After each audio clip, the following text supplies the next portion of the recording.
बिस्मिल्लाहिर्रहमानिर्रहीम, अस्सलाम वालेकुम। मैं हूं नदीम खालिद और मोटरवे गैंग रेप में एक मुल्ज़म गिरफ़्तार हो चुका है और कल एटीसी कोर्ट में भी उसको पेश किया गया।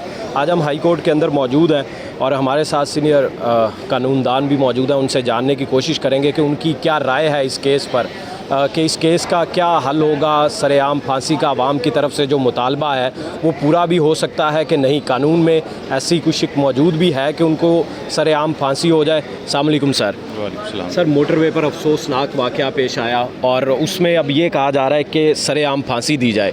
क्या कानून के अंदर ऐसी कोई गुंजाइश मौजूद है कि उनको सरेआम फांसी दी जाए ताकि आवाम की जो ख्वाहिशात हैं उनकी तस्कीन हो सके? देखिए जी, ये वाक़या जो है अफसोसनाक है और लोगों के जज्बात जो हैं वो बिल्कुल हर शख्स के जज्बात ऐसे ही हैं कि उसको सरेआम फांसी हो, लेकिन हमारा कानून जो है वो इस बात की इजाज़त नहीं देता। हमारा जो कानून एंटी टेररिज्म एक्ट है उसमें कोई सरेआम फांसी की कोई शिक मौजूद नहीं है। इसमें डेथ पेनल्टी अगर उसको होती है तो उसमें जितने ऑफेंसेस में उसको चार्ज फ्रेम होगा, हर ऑफेंस में उसको अलग-अलग सज़ा जो है वो जज साहब देंगे, लेकिन सरेआम सज़ा मौत की कोई जो है ना वो प्रोविजन जो है वो लॉ में मौजूद नहीं है। अच्छा सर, एक 376, एक 392 और जो ये टेररिज्म की, इन शिकों को अलग-अलग थोड़ा हमें बताएंगे कि 376 की क्या सज़ा होती है, 392 में क्या सज़ा हो सकती है, और उसके अलावा जो टेररिज्म की दफ़ा 1997 की दफ़ा 7 लगाई गई है उसका क्या बेसिकली सज़ा क्या हो सकती है? 376 की सज़ा जो है वो डेथ पेनल्टी है। गैंग रेप की पनिशमेंट जो है वो डेथ पेनल्टी है और साथ 780 लगा हुआ है। 780 में उसको अलहदा पनिशमेंट मिलेगी, 376 में उसको अलहदा पनिशमेंट मिलेगी और 392 जो है वो डकैती जो है उसमें 10 ईयर पनिशमेंट है, उसकी सज़ा उसको अलहदा मिलेगी। ठीक है। अच्छा सर, अब ये एक चूनिया में केस हुआ था बच्चों के साथ रेप का, उसका जो मुल्ज़म है उसको 6 दफ़ा फांसी दी गई है, लेकिन वो रेप एंड मर्डर केस था।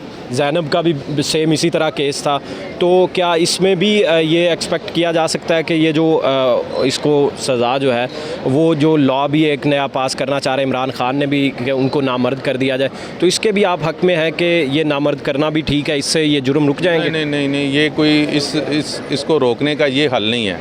ये सिक्योरिटी फोर्सेस जो हैं, हमारी जो इन्वेस्टिगेटिंग एजेंसीज़ हैं, ये उनमें रिफॉर्म्स लानी चाहिए कि उसमें इन्वेस्टिगेशन जो है वो साइंटिफिक तरीके से करनी चाहिए और उससे ये हल नहीं है, ये कोई मसले का हल नहीं है जो आप पूछ रहे हैं। अच्छा सर, आबद अली जो मुल्ज़म है, इसका मरकज़ी मुल्ज़म 2013 में उसने एक माँ और बेटी के साथ भी गैंग रेप किया था। 4 लोगों ने मिलकर इज्तिमाई ज़्यादती का निशाना बनाया था, उसमें भी उसकी बेल हो गई थी। तो क्या आप समझते हैं कि हमारे इसमें कोई अदालती सिस्टम के अंदर भी सुकम मौजूद हैं जिसकी वजह से ऐसे मुल्ज़मान रिहा हो जाते हैं, उनकी ज़मानत हो जाती है? देखिए, अदालत ने जो फ़ैसला करना होता है ना वो इन्वेस्टिगेशन की बुनियाद पे और एविडेंस जो कलेक्ट की जाती है उसकी बुनियाद पे फ़ैसला करना होता है।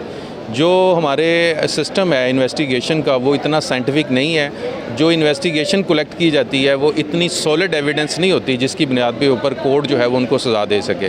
तो हमें जो रिफॉर्म्स की ज़रूरत है, हमें प्रोसीजरल लॉ में जो है वो चेंजिंग लानी चाहिए, पुलिस रूल्स में चेंजिंग लानी चाहिए और ऐसे एक्सपर्ट बंदों को इनकी इन्वेस्टिगेशन देनी चाहिए जो कि इस काम के एक्सपर्ट हों। सर, आखिरी सवाल, हमारे CCPO उमर शेख साहब हैं, बजाय उन्होंने माफ़ी भी मांग लिया, लेकिन उनका जो रिमार्क्स थे वो आप समझते हैं कि वो एक बाप की हैसियत से, इस जो हमारे लाहौर पुलिस के वो सरबराह की हैसियत से उन्होंने एक मशवरा दिया था, तो वो ठीक मशवरा था, उसमें कोई बुराई तो नहीं? वो हम उन्होंने जो बात की है CCPO साहब ने, वो किसी भी शख्स ने उसको अप्रिशिएट नहीं किया और हम भी समझते हैं कि उन्होंने जो अल्फाज इस्तेमाल किए हैं उससे लोगों के जज्बात जो हैं वो मजरूह हुए। ठीक है।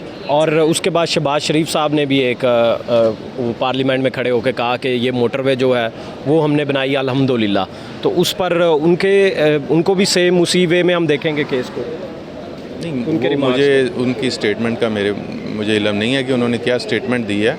मोटरवे बनाना एक अलहदा काम है, लेकिन इस तरह के जो इंसिडेंट होते हैं, मोटरवे बनाने का ये मकसद तो नहीं है कि वहाँ पे इस तरह के इंसिडेंट जो हैं वो हों, वो एक अलहदा इशू है, उसको इसके साथ नहीं कनेक्ट करना चाहिए। सर, हम आवाम जो हैं, एक जज्बात भी होते हैं हमारे, तो आप भी एक आम शख्स के, एक not as a law practitioner, एक आम इंसान के होने के नाते आपको बड़ा दुख हुआ होगा इस वाक़े का, तो आपका भी दिल किया कि इनको सरेआम फांसी दी जाए, ऐसा दिल बच्चों के सामने जब आप बैठे TV देखा होगा, तो क्या उस वक्त आपके जज्बात? उस वक्त अगर हम बतौर इंसान देखें तो हर शख्स के यही जज्बात हैं।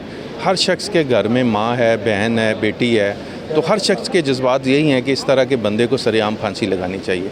लेकिन बात है कानून की, रूल ऑफ लॉ की। हम वकील हैं, हमें रूल ऑफ लॉ की बात करनी है, तो हमें उस चीज़ को अप्रिशिएट करना चाहिए जो कानून हमें इजाज़त देता है। तो चाहे एंटी टेररिज्म एक्ट हो या कोई लोकल लॉ हो, उसमें एक सरेआम फांसी की कोई गुंजाइश नहीं है। सर बहुत शुक्रिया आपका कीमती वक्त देने के लिए।